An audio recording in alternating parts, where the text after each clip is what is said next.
Greetings. It's good to be back, and today I want to share with you a very challenging and high-stakes case of an 8-year-old child with a funnel retinal detachment. His fellow eye was already lost, and what you're about to witness is about 4 hours of meticulous membrane dissection that hopes to relieve most of the traction found on the retina in this particular child. Is also suffering of multiple diseases with developmental delay. So I would be very happy if I could help this child get some vision. As you can notice, this is a funnel detachment, so it's a stage 5 case with a narrow funnel.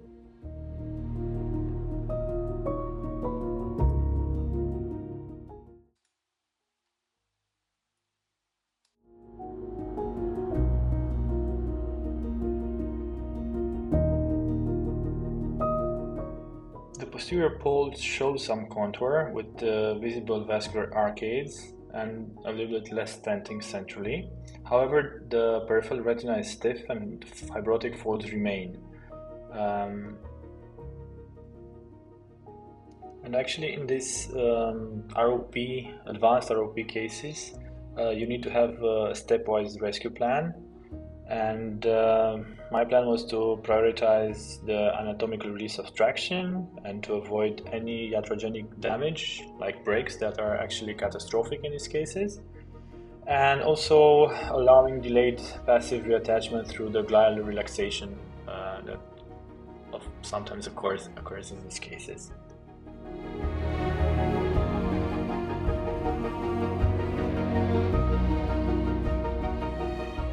However, as it's usually the case, at 8 years old, this retina has been detached for many years, and this tissue is atrophic, ischemic, gliotic, and basically stiff.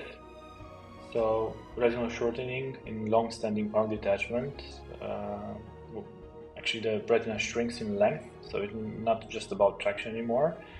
You also get glial and RP metaplegia, and that turns the retina into something closer to scar tissue than neural tissue. And sometimes you have no viable retinal pigment epithelium left that supports reattachment or fluid clearance.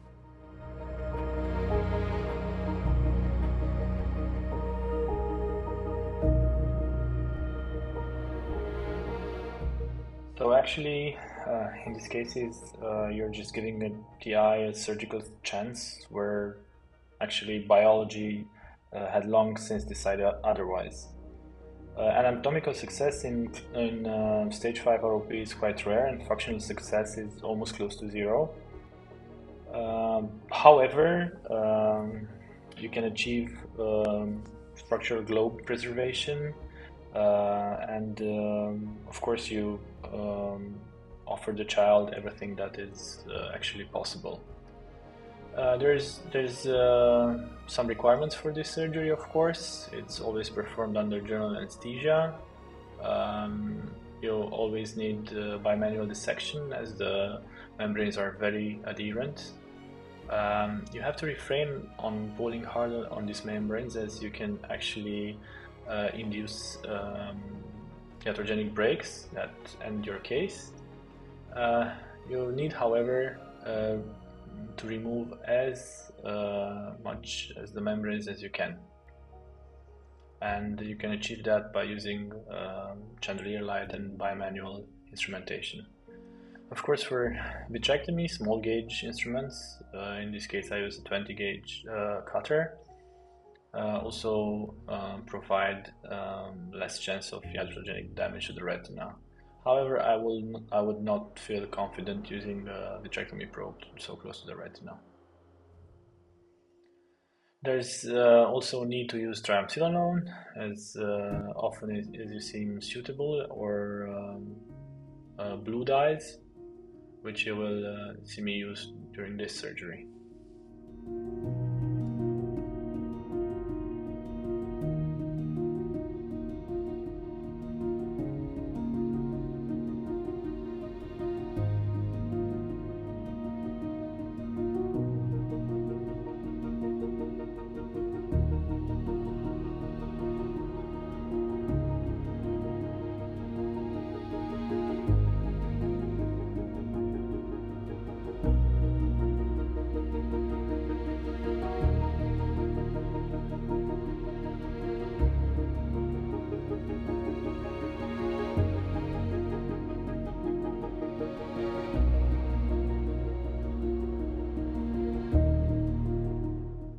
It's quite a slow and painful process of removing as much as of the preretinal membranes as you can.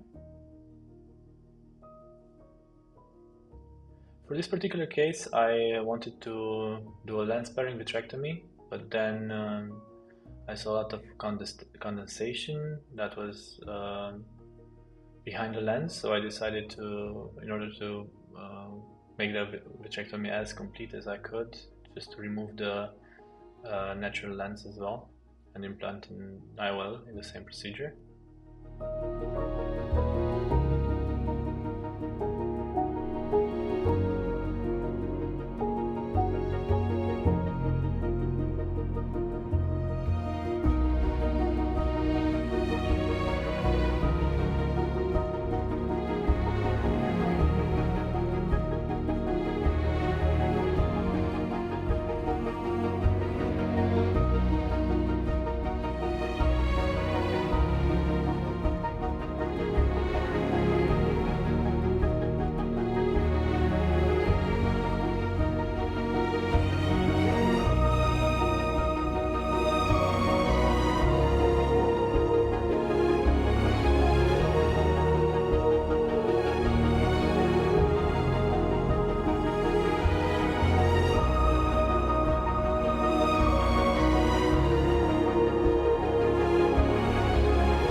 is usually quite impossible to get PVD induced like you do in your regular RDKs.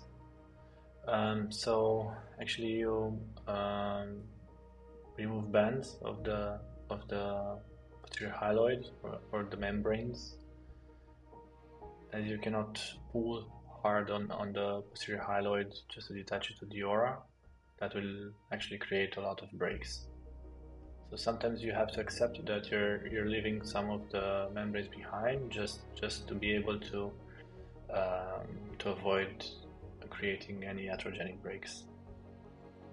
In the end, if you can actually achieve even a partial reattachment with a attached posterior foil, that would be a great result for this case.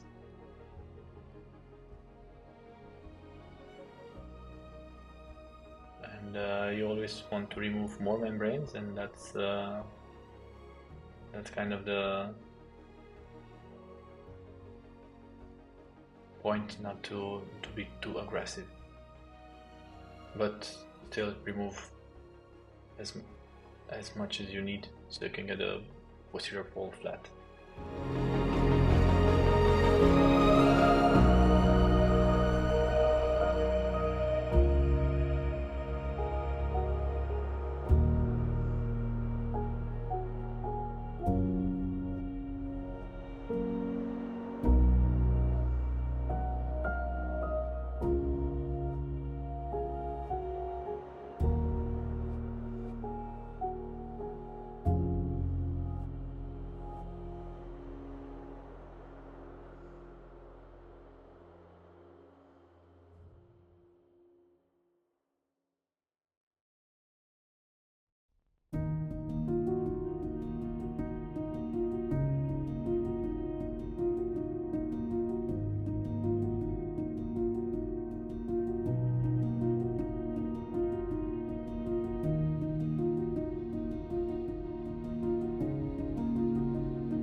See how tightly adherent this is. So it's just impossible to just pull with a cutter. So you have to use two hands.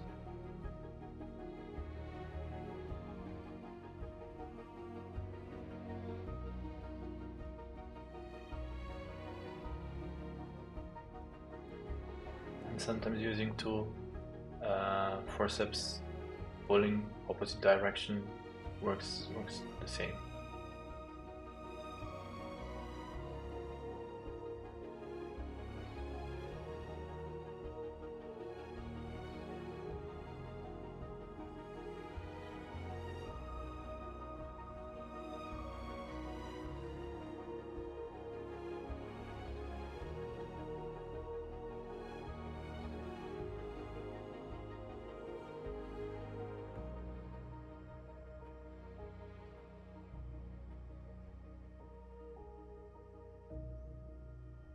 There's quite a lot of pictures left in this part of the retina.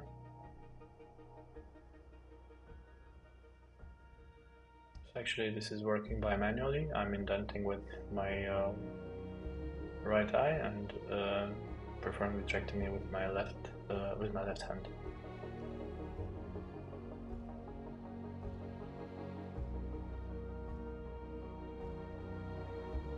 I think at this stage of the surgery, the retina is a lot more mobile than it was initially. There is this actually fibrotic band that's inferior, but that I find quite impossible to remove at this stage. So that would need probably would need a retinotomy, which I'm not willing to do at this particular stage of the surgery, and we usually wait for 4 to 6 weeks after we go back and follow up on these cases. If we don't get improvement, like an attachment of the posterior pole, then we proceed to the next step, which could be using a buckle or performing a retinotomy. However, if you decide to do a retinotomy in these cases, usually the visual prognosis is very bad.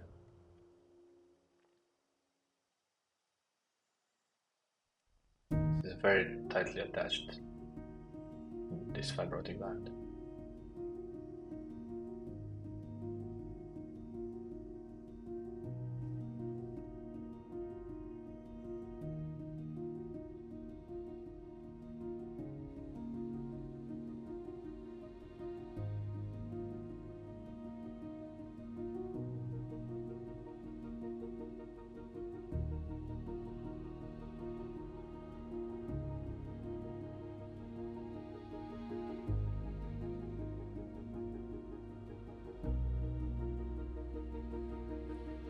So actually the window for functional rescue was likely closed long before I did this intervention, the surgery for the SCED. So what I did was I dissected the preretinal membranes, avoided breaks and retinal hemorrhages, actually gave the retina its best mechanical chance, but it actually ended up not responding. So when we looked at 4 weeks, the kid developed a closed funnel, and I did a retinotomy, a 360 retinotomy, and even though the retina laid flat after the surgery, it was both anatomical and a functional failure for the SCED. Sometimes the retina is simply far too gone, and this is because ROP at this stage causes irreversible architectural damage, and the retina becomes kind of a fibrotic shell, and it's incapable of unfolding even after the traction is gone. Thank you so much.